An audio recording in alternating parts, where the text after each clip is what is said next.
What if I tell you 1000 below rank తెచ్చుకోవడం ఈ సెట్లో చాలా ఈజీ ఎంసెట్తో కంటే. దానికోసం మీ దగ్గర ఒక చిన్న ప్రిపరేషన్ స్ట్రాటజీ ఉంటే సరిపోతుంది.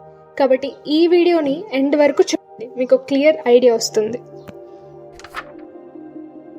ఈ సెట్లో 1000 బిలో ర్యాంక్ రావడం వల్ల మనకి 2 యూజెస్ ఉన్నాయి. First up full fee reimbursement, అంటే ట్యూషన్ ఫీ టెన్షన్ అనేది క్యాన్సిల్.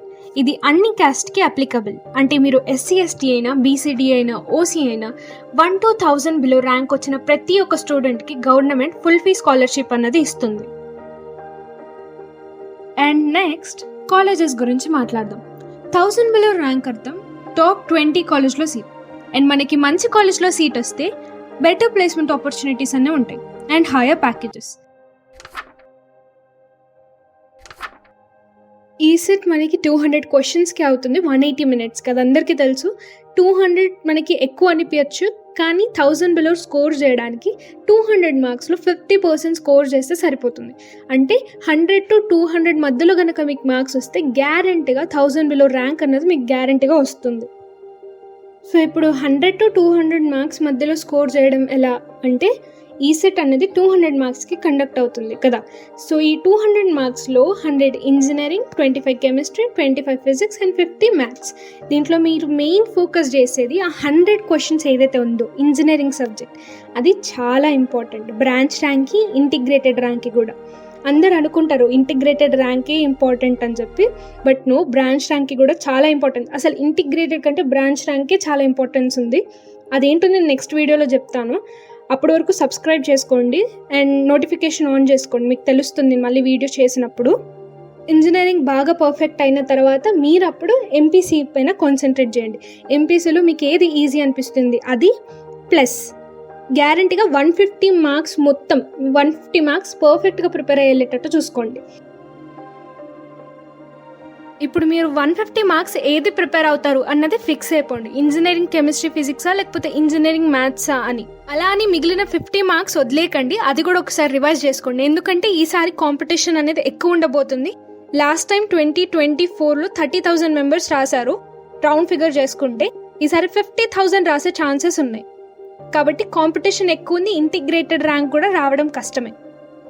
అందుకని మీరు ఒకవేళ 150, 170 మార్క్స్కి ప్రిపేర్ అవుతే దేర్ ఆర్ ఛాన్సెస్ దట్ నీకు 1000 బిలో వచ్చే ఛాన్స్ ఉంది, ప్లస్ బ్రాంచ్ ర్యాంక్ కూడా మంచిగా వచ్చే ఛాన్సెస్ ఉంటాయి.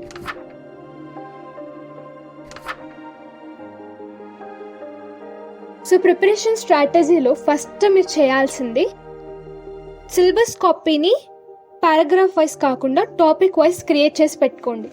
దానివల్ల మీకు టాపిక్కి మధ్యలో ఉన్న సిమిలారిటీస్ ఏంటి, ప్లస్ రివిజన్ చేసుకోవడం కూడా టాపిక్ వైజ్ చదువుకుంటూ వస్తే మీరు ఏదైనా మిస్ అయ్యారా అన్నది ఈజీగా ఐడెంటిఫై చేసుకోవచ్చు. ఒకవేళ లేదు నేను సిలబస్ కాపీ క్రియేట్ చేసుకోవడం టైం వేస్ట్ అనిపిస్తే కింద ఇన్స్టాగ్రామ్ అకౌంట్ పెట్టాను, దానికి ఫాలో అవ్వి నాకు డిఎం చేయండి. నేను మీకు ఒక 2-3 డేస్లో ఇచ్చేస్తాను. So the last and final stage study. ఎవరికైనా కానీ ఎలా స్టార్ట్ చేయాలి అన్నది ఎప్పుడు కన్ఫ్యూజింగ్గానే ఉంటుంది. సో నేను ఇక్కడ క్లియర్ ఏం చేస్తానంటే, ఫస్ట్ ఆఫ్ ఆల్ మీరు ఒక టైం టేబుల్ లాగా ప్రిపేర్ చేసుకోండి. టైం టేబుల్ అంటే పెద్దగా ఏం అవసరం లేదు. లైక్ నేను ఈ 2 వీక్స్లో ఈ 2 సబ్జెక్ట్స్ కంప్లీట్ చేస్తాను. ఆ 2 సబ్జెక్ట్స్ కూడా సిమిలర్ ఉండాలి. అవా C++, ఈ 2 కూడా కొంచెం సిమిలర్ ఉంటాయి. కాబట్టి సిమిలర్ సబ్జెక్ట్స్ని మీరు ఒకసారి చదవండి. అలా చదివితే మీకు ఊరికి ఒక సబ్జెక్ట్ చదివినందుకు బోర్ కూడా కొట్టదు. ప్లస్ ఎక్కువ ఒకవేళ రెండింటి మధ్యలో సిమిలర్ టాపిక్స్ ఉంటే మీరు ఒకసారి చదివి మిగిలింది రివైజ్ చేసుకోవచ్చు. ఇప్పుడు ఎలా స్టార్ట్ చేయాలి అని అంటే, LNPTR రూల్ అన్నది ఒకటి చెప్తాను నేను. L అంటే లిజన్, N అంటే నోట్, P అంటే ప్రాబ్లమ్ సాల్వింగ్, T అంటే టెస్ట్, R అంటే రివైజ్. ఫస్ట్ మీరు క్లాస్ విని నోట్స్ తీసుకోండి. నోట్స్ తీసుకున్న వెంటనే దానికి సంబంధించిన క్వశ్చన్స్ ఏవైతే ఉంటాయో అవి మీ ఓన్గా చేయడానికి ట్రై చేయండి. రాకపోతే అది తర్వాత విషయం. ఫస్ట్ అయితే మీరు ట్రై చేయడం ఇంపార్టెంట్. అది చేసిన తర్వాత ఏవైతే రాలేదో ఒకసారి చూసుకోండి, ఎక్కడ మిస్టేక్ జరిగింది ఏంటిది అన్నది. చూసుకున్న తర్వాత మీ ఓన్గా టెస్ట్ రాయండి. టెస్ట్ రాసి మొత్తం ఒకసారి పైన రివైజ్ చేసుకుని ఆ సబ్జెక్ట్ ఇంకా క్లోజ్ చేసేయండి. ఈ సెట్ ఎగ్జామ్కి 1 మంత్ వద్దు, కానీ ఒక 10 days ముందు అన్ని సబ్జెక్ట్స్ ఒకసారి తీసి పైన చూసుకుంటే బస్ అదే ఎక్కువ, మీకు 1000 బిలో ర్యాంక్ ఈజీగా వస్తుంది. So that's it for this video. మీకు ఒకవేళ ఏమైనా డౌట్ ఉన్నా కమెంట్ చేయండి, లేదా నా ఇన్స్టాగ్రామ్లో DM చేయండి. Feel free to ask me any questions. And don't forget to like, share and subscribe.